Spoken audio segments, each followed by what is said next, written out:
Welcome to Storytime with Cozy Malka, a place where we come together to share works that help us think and can spark great conversation. As we gather around, let's put on our listening ears to hear amazing tales of truth, courage, friendship, and family. Today we're reading Charlotte's Web by E.B. White, pictures by Garth Williams. So without further ado, let's find a cozy spot, grab a friend, and enjoy a great story. Chapter 3, Escape. The barn was very large. It was very old. It smelled of hay and it smelled of manure. It smelled of perspiration, of tired horses, and the wonderful sweet breath of patient cows. It often had a sort of peaceful smell, as though nothing bad could ever happen here again in the world.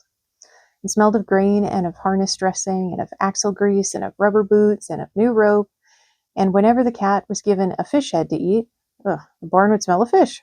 But mostly it smelled of hay, for there was always hay in the great loft up overhead, and there was always hay being pitched down to the cows and the horses and the sheep. The barn was pleasantly warm in winter, when the animals spent most of their time indoors, and it was pleasantly cool in summer, when the big doors stood wide open to the breeze.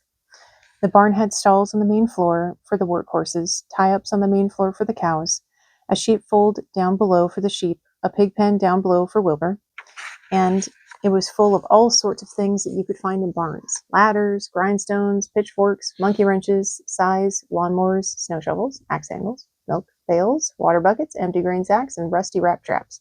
It was the kind of barn that swallows like to build their nests in. It was a kind of barn that children liked to play in, and the whole thing was owned by Ferns's uncle, Mr. Homer L. Zuckerman. Wilbur's new home was in the lower part of the barn, directly underneath the cows. Mr. Zuckerman knew that a manure pile is a good place to keep a young pig. Pigs need warmth, and it was warm and comfortable down there in the barn cellar on the south side.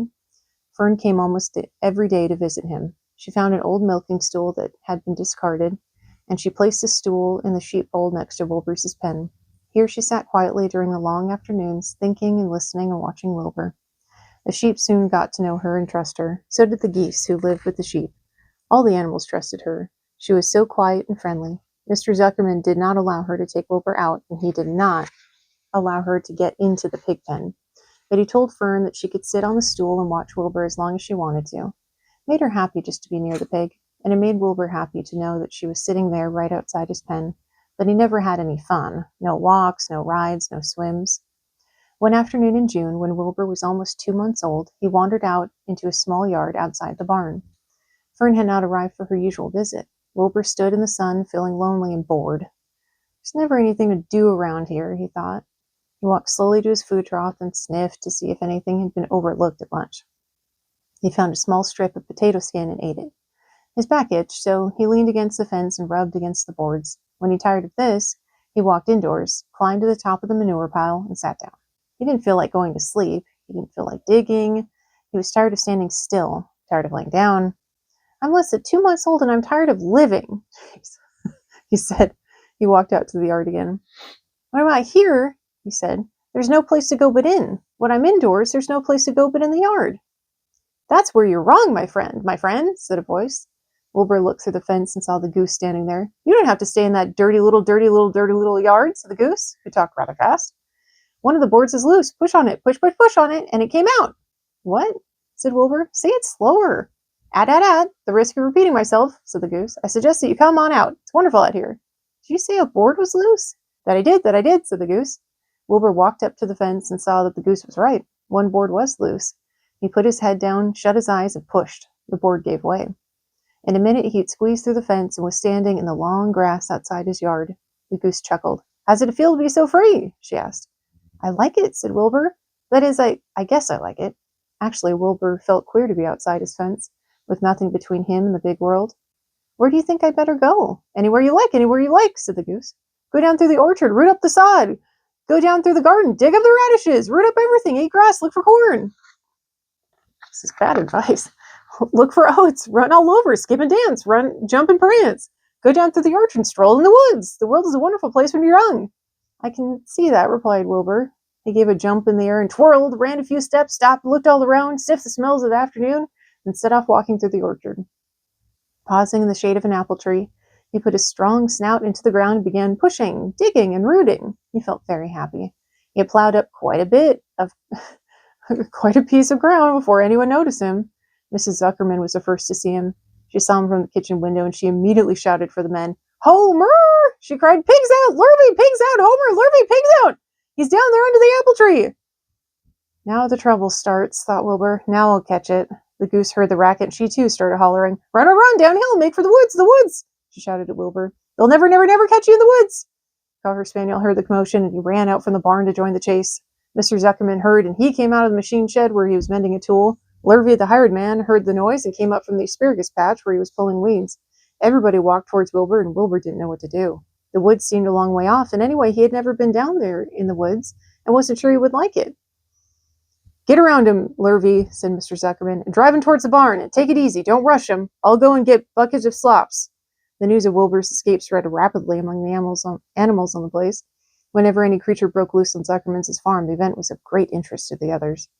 The goose shouted to the nearest cow that Wilbur was free, and soon all the cows knew. Then one of the cows told one of the sheep, and soon all the sheep knew. The lambs learned about it from their mothers, the horses in their stalls in the barn pricked up their ears when they heard the goose hollering, and soon the horses had caught on to what was happening. "Wilbur's out," they said. Every animal stirred and lifted its head and became excited to know that one of his friends had got free and was no longer penned up or tied fast. Wilbur didn't know what to do or which way to run. He seemed as though everybody was after him. "If this is what it's like to be free," he thought, "I believe I'd rather be penned up in my own yard." The Cocker Spaniel was sneaking up on him from the side. Lurvy, the hired man, was sneaking up from him from the other side. Mrs. Zuckerman stood ready to head him off if he started for the garden, and now Mr. Zuckerman was coming down towards him carrying a pail. "This is really awful," thought Wilbur. "Why doesn't Fern come?" He began to cry. The goose took command and began to give orders. "Don't just stand there, Wilbur! Dodge about!" cried the goose. "Skip around! Run towards me! Slip in and out! In and out! In and out! Make for the woods! Twist and turn!" Cocker Spaniel sprang for Wilbur's hind leg. Wilbur jumped and ran. Lurvy reached out and grabbed. Mrs. Zuckerman screamed at Lurvy. The goose cheered for Wilbur. Wilbur dodged between Lurvy's leg. Lurvy missed Wilbur and grabbed the spaniel and said, nicely done, cried the goose. Try it again. "Run downhill," suggested the cows. "Run towards me," yelled the gander. "Run uphill," cried the sheep. "Turn and twist," honked the goose. "Jump and dance," said the rooster. "Look out for Lurvy's," cried the cows. "Look out for Zuckerman," cried the gander. "Watch out for the dog," cried the sheep. Listen to me," screamed the goose. Poor Wilbur was dazed and frightened by all this hullabaloo. He didn't like being the center of all this fuss. He tried to follow the instructions of his friends were giving him, but he couldn't run downhill and uphill at the same time, and he couldn't turn and twist while he was jumping and dancing, and he was crying so hard he could barely see anything that was happening. After all, Wilbur was a very young pig, not much more than a baby, really. He wished Fern were there to take him in her arms and comfort him. When he looked up and saw Mr. Zuckerman standing quite close to him holding a pair of warm slops, he felt relieved. He lifted his nose and sniffed. The smell was delicious. Warm milk, potato skins, wheat middlings, Kellogg's cornflakes, and a popover left from the Zuckermans' breakfast. "Come, pig," said Mr. Zuckerman, tapping the pail. "Come, pig." Wilbur took a step towards the pail. No, said the goose. "It's the old pail trick, Wilbur. Don't fall for it. He's trying to lure you back into captivity. He's appealing to your stomach." Wilbur didn't care. The food smelled appetizing. He took another step towards the pail. Pig, said Mr. Zuckerman in a kind voice, and began walking slowly towards the barnyard, looking all about him innocently as if he didn't know that a little white pig was following along behind him. "You'll be sorry, called the goose. Wilbur didn't care. He kept walking towards the pail of slops. "You'll miss your freedom," honked the goose. "An hour of freedom is worth a barrel of slops." Wilbur didn't care. When Mr. Zuckerman reached the pig pen, he climbed over the fence and poured the slops into the trough.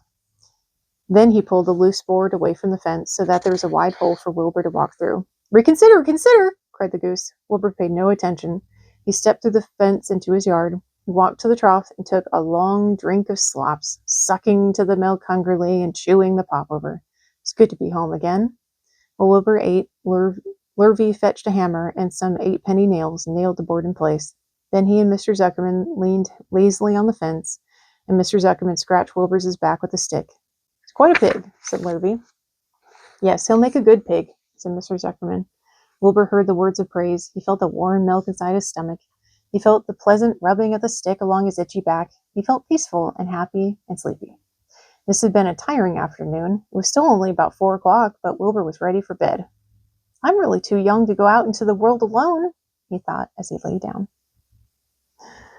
All right, that's it for today. We can't wait for you to come back for the next chapter.